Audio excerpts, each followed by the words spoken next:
But we got a ton of questions here, man. This is fantastic. I hope you guys enjoyed this. Did you have fun? Did you enjoy this? I enjoyed it. And look at it. We hit it right on the button, 5 o'clock. Bang! Now that's timing. So I hope you guys enjoyed this. But let's catch up on questions, man. There's a whole bunch of questions here. There's a whole bunch of questions here. These slides available on Taeco's site. Again, I told you, Rob, they'll be on the neighborhood. You will get an email probably tomorrow evening, late tomorrow, about this time tomorrow. If you're not a member of the neighborhood, you should be. It's not the FlowPro team. It's separate from the FlowPro team. It's a separate website. You got to register for that again. Sorry about that, but that's just the way it is. Sign up for that one time, log in, and you join the neighborhood, which has a lot. We have a lot of fun in the neighborhood. But all of our webinars are archived there, along with PDFs of the presentation. So it'll be there for you if you'd like it. Did the egg roll salesman knock on your door? No, I don't know what was going on back there. Those dogs just went nuts. I have no idea. I have no idea. Stanley says, and John, the homes in our area aren't very large. Would you recommend using hydro separators in smaller homes running one zone throughout the house? You get into this situation, yeah, where you have just one big old zone. Again, depending upon the ModCon you use there, Stanley, and a ModCon expert would probably be able to point you in a better direction. And Stanley, you should meet up with Anthony Rykow. Anthony, Stanley, Anthony, you're both in Philly, so you guys should become buddies. And Anthony will steer you correctly on ModCons, absolutely. At that point, those might be one of the situations where it's one big old zone where you could, in fact, do a direct piping without the primary, secondary, without the moose antler thing. That would be an instance where you could do just a straight direct piping application.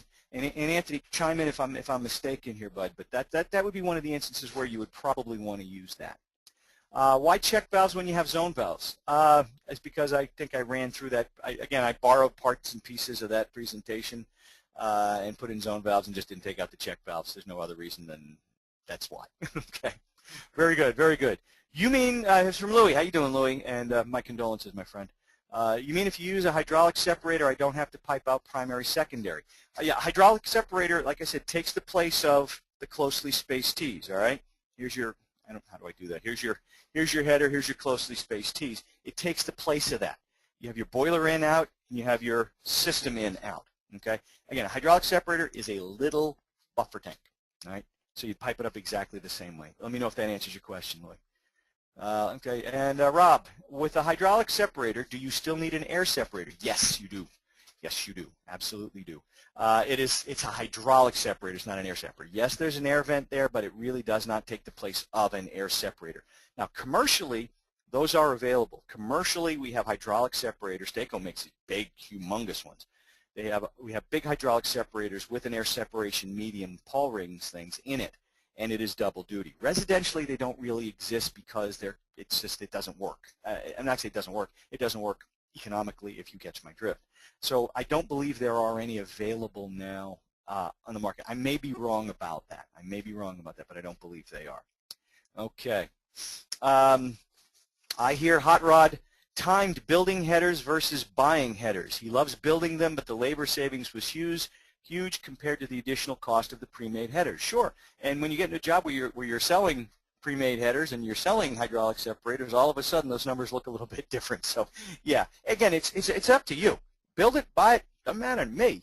I mean, we sell hydraulic separators commercially. We have a couple residentially as well, but it's up to you. What do you feel more comfortable with? Some people like to build, some people like to buy. Again, if your time is money, then sometimes buying something that simple, ready-made, and banging it on the wall saves you a lot of time. And the overall install cost may be the same, but if the labor's less, you can become more profitable. All righty. One point of caution, ModCon boilers cannot be used in an existing house or commercial building using 180-degree baseboard. If the boiler produces 180-degree water, then return temperature will be higher than 130 and the boiler will not condense, and the water seal in the boiler will be dry, and the CO will be released in the boiler room. I have direct experience of this happening. We've had to replace a ModCon with a traditional cast iron boiler.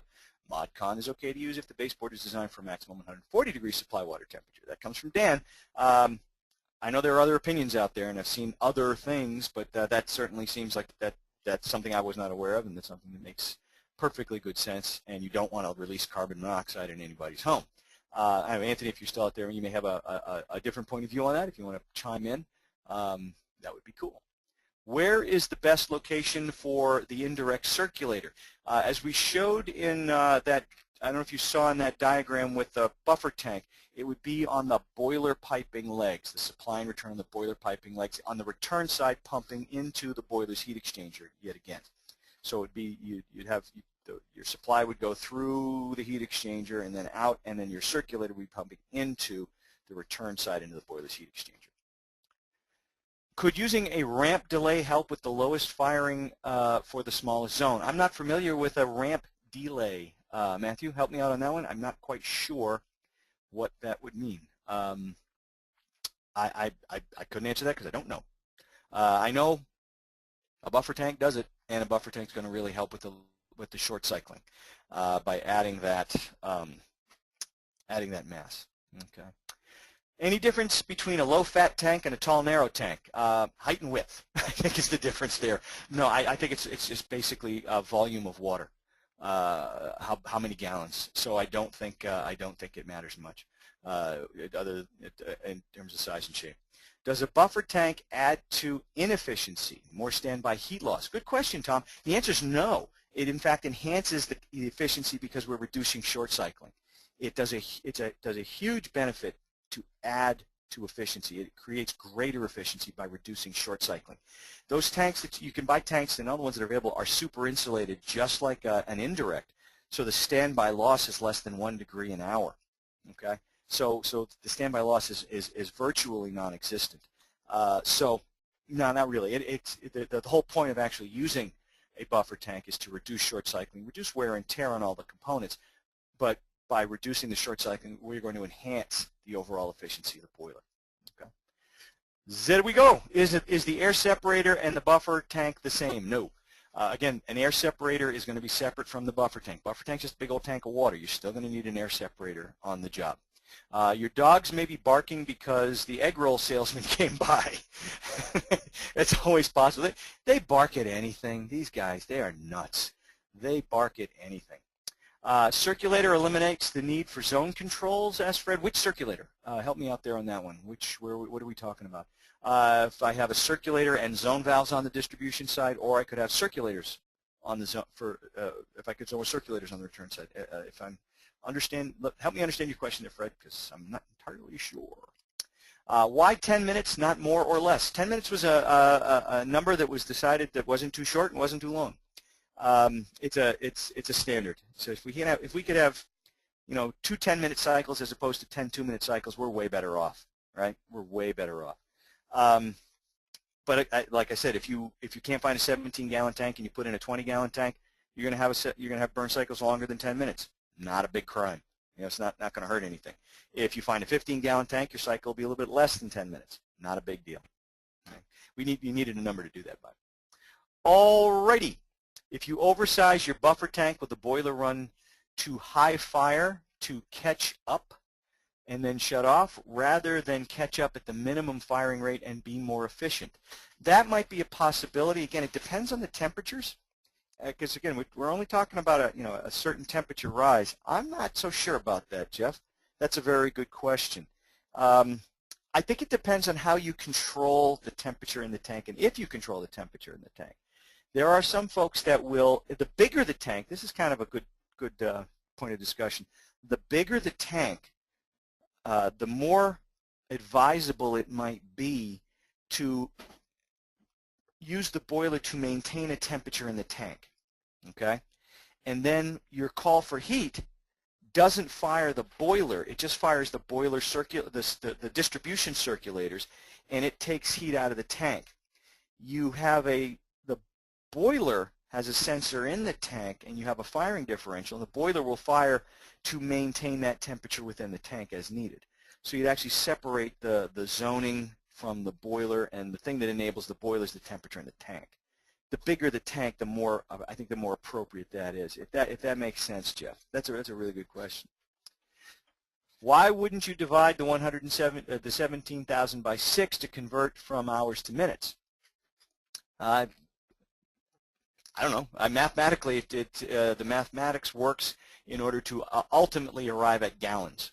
Okay, so we would multiply we would multiply 17,000 by the 10-minute cycle, and then divide it by whatever the delta T is times 10,000 or times 500. So that's, you know, in order to wind up with a gallon tank, you know, to get the units correct, you do want to follow that way. If there's a mathematical shortcut, have at it. You know, if there's a mathematical shortcut, that'd be fine. But that's kind of the way I've always done it. Okay. So good. All righty. Very good. Excellent. Thank you, John. Where is this green? Where is what green, Stephen? Help me out there. I'm not sure what you mean. That's a good question.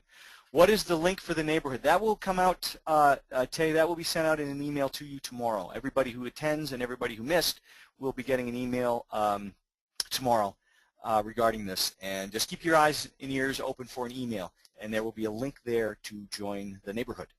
If you really want to go join the neighborhood, go to NING. No, I'm sorry. Here, let's just do this real simple for yous guys. Let's just go right here. Where are we? Right here. Here is the neighborhood itself, and the web address is right up top here. It is flowpro.ning.com, and I believe if you go there, you may be able to join. Actually, no, I take that back. You know what? You're going to need an invitation. Let me just do this real quick here. You're going to need an invitation. I copied that to the clipboard.